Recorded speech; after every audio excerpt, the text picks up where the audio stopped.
what you see in these graphics is where social media, gaming, the internet was introduced to children. And the statistics are pretty steady up to that point. And then pretty much directly afterwards, they start to skyrocket. And the age groups that are most vulnerable are the ones who have the greatest neuroplasticity.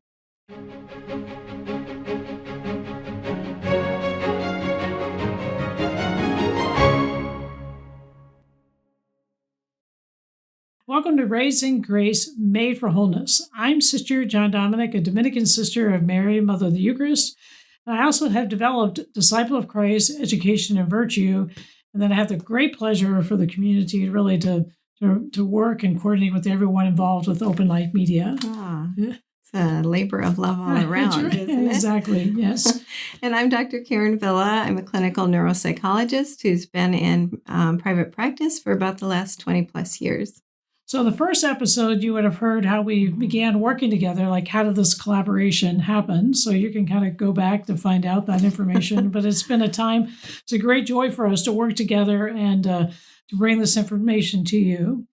So to kind of frame this one in the needed study, I wanted to start with a quote so you can and you may have to kind of think about this a little bit, but that really what we're aiming at and what we want is we want children to learn that they don't have to have, simply skill building, to go on their own success, that they have to kind of white knuckle it, through life.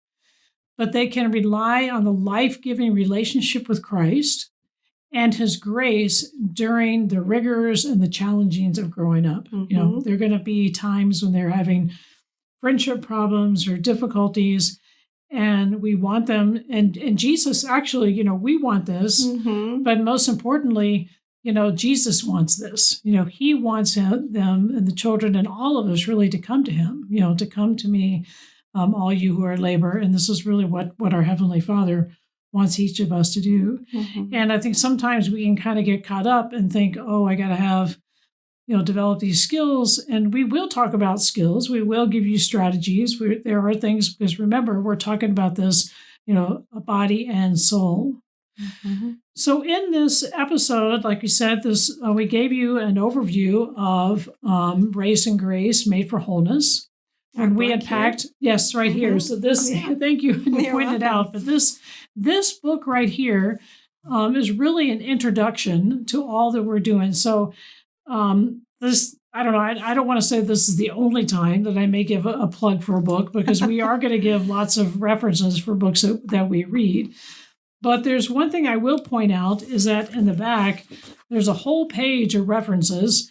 And this is really the synthesis of it. Exactly. Yeah. So we've done a lot of work. We've been working on this for well over a year. Mm-hmm. And in our studies and our conversations, really finding out, okay, what's essential to help parents and educators in this beautiful, awesome responsibility that we all have to raise children, to help them through these developmental times and to learn what the science has to tell us, what we know from our faith and theology. And also, and you had that foundation that Dr. Villa gave you in the beginning about the importance of those first 1,000 days. Mm-hmm. But I think, there is a needed, we felt like really this was a needed study, like why is that?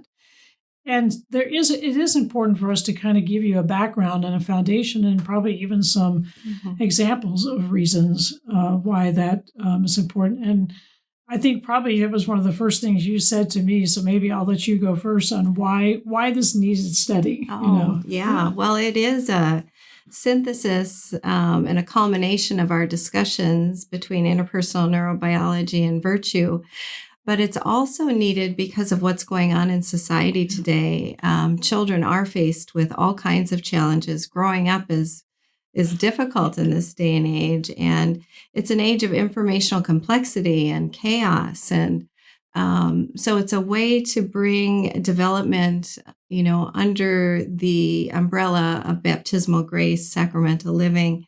And it's a way to integrate virtue and interpersonal neurobiology.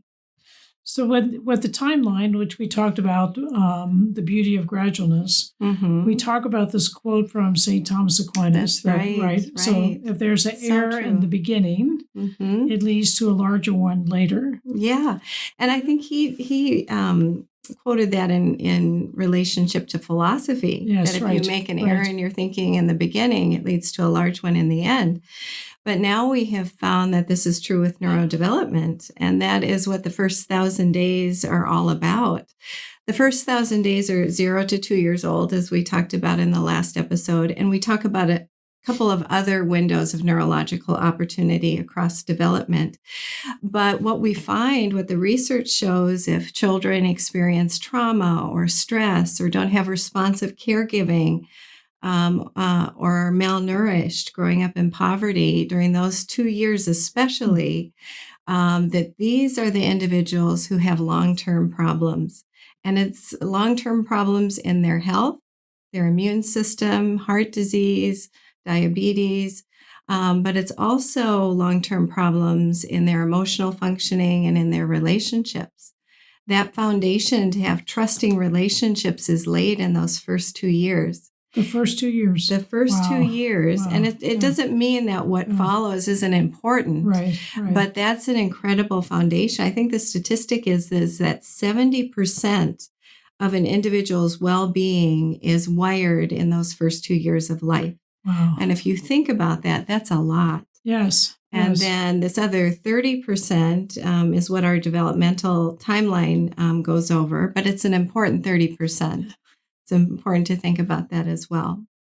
So when we talk about this, the needed studies, so obviously there's a lot of things that have come together. There's statistics as far as anxiety and depression. Those are remarkable. Yes. They're very stunning.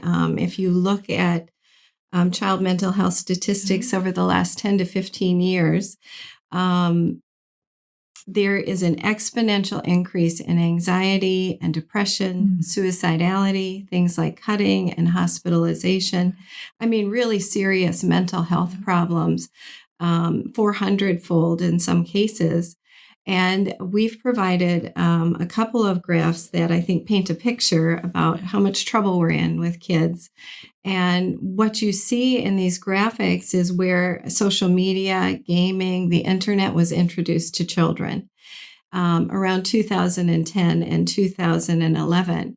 And the statistics are pretty steady up to that point. And then pretty much directly afterwards, they start to skyrocket. And the age groups that are most vulnerable are the ones who have the greatest neuroplasticity. So where the brain is really growing, those are the ones who are getting wired for fragmentation and disorganization and mental health and relationship issues. And that's really where I started noticing it. So if we were to go back, it's probably just a little over 10 years from now when I was a principal at the school. Yeah. And there was the need for, we noticed it kind of, I was like, we need to do the virtue education because there are different things, but also we were noticing in math and in reading, that they were having difficulty memorizing the math facts and just making these connections and everything. Yeah. And I think these are academic subjects that are most vulnerable to brain dysregulation. Math is hard to think about. It's hard to learn. And if you think of a child being dysregulated by emotion, or their relationships aren't right, or they're being wired for this empty content, say from social media, they can't learn things like math and reading. So I think in some ways we were a little caught off guard, I think, in education, where we had this period of time where all of a sudden you had this introduction. We oftentimes, if teachers that are there, you're going to agree with me that we see this sometimes first, because oftentimes we see the children the longest during the course of the day. So what that did is it also forced me to look at, okay, what's been going on in Catholic education? Right, what's in this landscape of Catholic education? So let's just kind of go back 50 years, And as a religious, still involved with Catholic education, I often, when I go and I talk to the lay teachers, I'm so grateful yes, for all that they've done, because when 50 years ago in the 1960s, there were so many religious priests and religious involved in the schools, and the laity were the minority. It was actually like 97% to 3%. Wow, that's a huge difference. But our Catholic institutions, for the most part, are still here today because of their fidelity and being involved. And so they had many things to kind of come in. They had to think about the catechesis, the academics, the sports. And sometimes you would just assume that the social part was taking place, that the virtue education was taking place. And then what we began to realize is that there got to be a little bit more of a gap as that language of virtue kind of was starting to fall off. You know, virtue, character development. Yes. And I think it could have just been that the parents could have been assuming that it was happening at school, and the teachers could have been assuming that it was happening at home. I have no idea, But it certainly is something it's there, and it's a gap, and it's something that obviously needs to be addressed intentionally. Yeah, I think we get so focused on performance. Right, and, meeting standards and this merit-based kind of education, we lost track of the person of the child. Yes, and then how, are you going to get into the college and all these different, and then the test scores and showing the academics, which of course we would say from Body Soul that is important, but it's a balance of both. Virtue lies in the middle of always. And that flourishing, that functioning well, is a byproduct of having been cared for in your person. Yes. And I think that's what we've lost for lots of reasons that, we could go into: social media, the internet, gaming, parents getting busy, both working. There are lots of reasons for this, but nonetheless, it's been lost.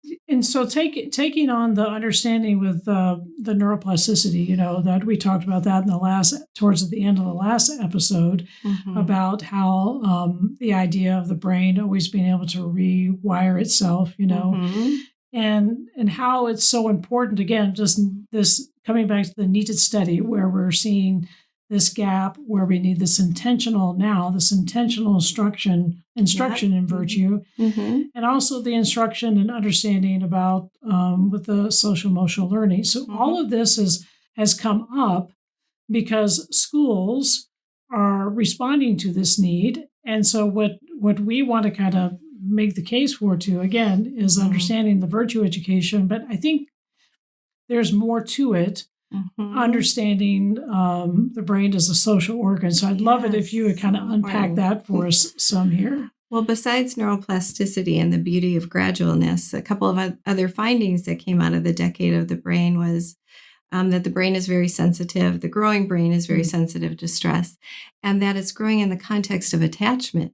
Oh, so that was huge news, that the brain is a social organ, and it's these loving, caring, connected relationships that are wiring the brain for good. And it's the lack of parental responsiveness or caregiver responsiveness that can wire the brain for not good. And then you throw in these, other distractions and stimulations where children are, scrolling their phones, and they're not in relationship either with their caregiver or the peers around them. And it's important to know that kids don't need tablets and cell phones; they need faces. Right. And it's as you were talking about, the children can be scrolling, but sometimes that could be the parents. And I was reading a book, What Happened to You by Dr. Bruce Perry. And he's one of the he talks neuroscientists that we reviewed his work. Yes. And he was in there talking about how love and relationship is kind of like is the glue for the relationships. And he says, that if a child is in the room crying, and then the parent is at the computer posting things on social media about the child, what the child really needs is, going back to what you just said, is they need that FaceTime. The FaceTime, the real FaceTime, the human FaceTime with their parents in that moment. Yes. Right. Yeah. I think there's a term that's getting coined called parental phubbing. And Oh. phubbing is when a parent is on their phone and not engaged with their child. And they're finding that the increased time on the phone and the less time in parenting, these are the children who are vulnerable and aren't doing as well. Oh, wow. So there's Okay. research starting to emerge in that regard. And so the research, sadly, it takes 20 years before we start getting all of this right. So, but I would draw our audience's attention to something that we call the still face experiments, just as to illustrate how important faces are. Mm-hmm. And any parent or educator can look these up on YouTube. But the idea is that a mother and a child were in a room, and that mother was instructed to be engaged with her child, playing, talking to them, and having a strong connection. And then the next instruction is that she goes blank, and she just makes her face still. Oh, wow. And it's for a really short period of time, 30 seconds to a minute. She's instructed to just be blank and still and not be doing anything. And what's outstanding about it is how distressing this is to the baby and the child. You can just watch them become more and more distressed as the mother's not engaged with them. And it's fortunate that it's only for 30 seconds, but it should tell us that definitely relationship and face-to-face time being in connection is important. And what do they call this? Is that the mirror neurons? Mm-hmm. Yes. Yeah. That was another amazing discovery out of the decade of the brain, that we have specific neurons in our brain that are designed to mimic and be connected to the faces and bodies and actions of the people in our life. So when you smile at somebody, they smile back. I mean, it's really incredible when you start, and you'll be learning all of this as we're unpacking where you learn timeline. Empathy, right? Yes. Yeah, it's important stuff.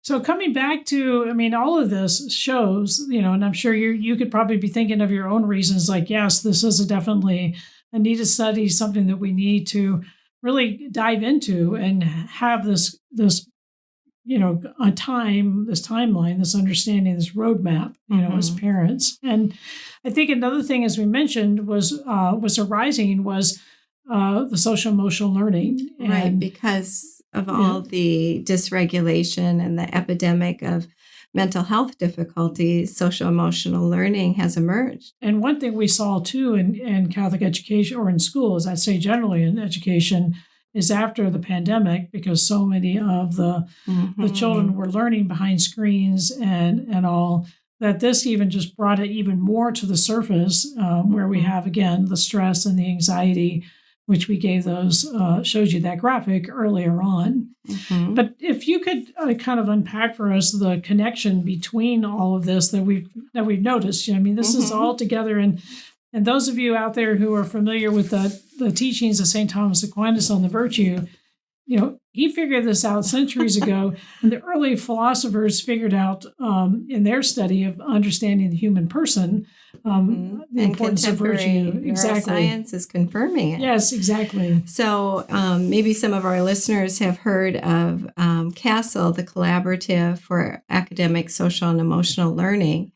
And they took this neuroscience from the decade of the brain, and they are trying to be responsive to this need in school. So they developed these 5 core competencies. Mm-hmm. They're based on good science, but they haven't always been implemented in the most helpful way, particularly because they're based on just skill building again. And we are trying to bring the skill building under the auspices of baptismal grace and a relationship with Christ, and to turn up the volume on the theological virtues too. But the CASEL 5 core competencies were self-management, self-awareness, responsible decision-making, relationship skills, and social awareness. Prudence, justice, fortitude, temperance, right? And so we put together this virtue wheel that shows how all of these things correspond to one another. So the cardinal virtues that you are teaching children, again, gradually over time, so they become part of their character formation, are temperance, fortitude, prudence, and justice. And Dr. Dan Siegel, a few years ago, wrote this book called The Yes Brain. And what the Yes Brain was about was how to teach these brain fundamentals that lead to this kind of emotional and mental relational health in young adulthood. And he used this acronym of BRIE for the I always think of brie cheese too. right, Right. brie Yeah. cheese. So those were balance, resilience, insight, and empathy. Well, amazingly, those are exactly what the 4 cardinal virtues are. So you can see how balance and temperance would be related. And those are the ones for the emotions. So again, didn't mean to interrupt, but That's just to okay. say too, we talk about the emotions and the feelings, which are so much a part of our body, how the virtues come in and they lift those up for good. Right. And that's one way in which we really show this body soul connection, and that why just simply the skill building, like I said at the beginning, isn't necessarily going to work on that part of it. Yeah. So keep going. I'm sorry to tend to the dignity of the child, but you can see how temperance and balance, being balanced and temperate in emotions and behavior, are so fundamental to being open to your learning. Yes. And then the next one is fortitude and resilience, because in addition to balancing behavior and emotion, children need to know how to recover from failure. They need to know how to handle success. They need to know how to be resilient in the midst of challenges. So those two are very foundational, and that's part of our program as we put those together. But then there's this relationship between insight and prudence, developing this internal compass that guides you. And as Catholic Christians, we want Christ to be part of that internal compass. And that's what virtue helps to build character around that relationship with Christ. And then moving into justice and prudence, that we take all of this foundational learning and use it to, change the world, to be a force for good in the world. And, that's what we're trying to do as our goal and how we want to deliver young people to young adulthood. Exactly. Thank you for that explanation. But see, I think what's so important, especially for parents and educators, to see that we can harness all of this that we've learned, because we know that, authentic, reason, and science does not contradict with the faith. We know that, and that we can bring all that into goodness and then help them to how it can be integrated into part of the person, but also to give you, those necessary tools that you have as a parent. The more you understand this, the more it's going to kind of help you in that moment. And we did reference earlier on about, just trying to turn up the volume on the theological virtues of faith, hope, and love. And those are the virtues that are our relationship with God, that, we have the faith in him, that we believe and trust in all that he has revealed about himself. Hope is that firm anchor, that we know that, that he will do all that he can for our salvation. I mean, that's really our whole purpose, is to know God and to love him and to serve him in this world so that we'll be happy with him in the next. That's that old Baltimore Catechism. I don't know if I said it correctly, but that's what it came from. And that when we have love, obviously, is this love of God and love of neighbor. And when we were saying the importance of the parents, when she gave that example of, looking, and then when your expression changes, the child feels that, that the brain is a social organ, that it develops in relationship. So this safe, seen, soothed, and secure that the adults bring, that we bring to the children so that they can form, is a part of the logo that we developed, which that you'll see with the feather, with the hands, which I really would love for Dr. Villa to give you a little explanation on that. Yeah, it's beautiful. I think the logo captures what's needed. Nelson Mandela had this saying that the keenest revelation of any society is how they care for their children. And we don't need but to look around today and see that we're missing the target. We're missing something. Something has to change.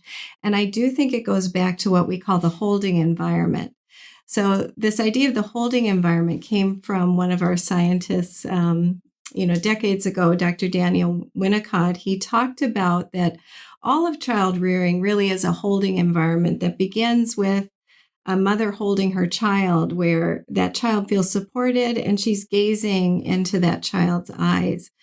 And this is what we're saying that the theological virtues create and what our logo creates, right? It's these hands around this feather. So this precious, delicate child needs to be held within a good environment. Right. And Dr. Daniel Siegel again wrote this book, The Power of Showing Up. Yeah. So what is this holding? And he distilled it down to those 4 facets. A child has to feel safe.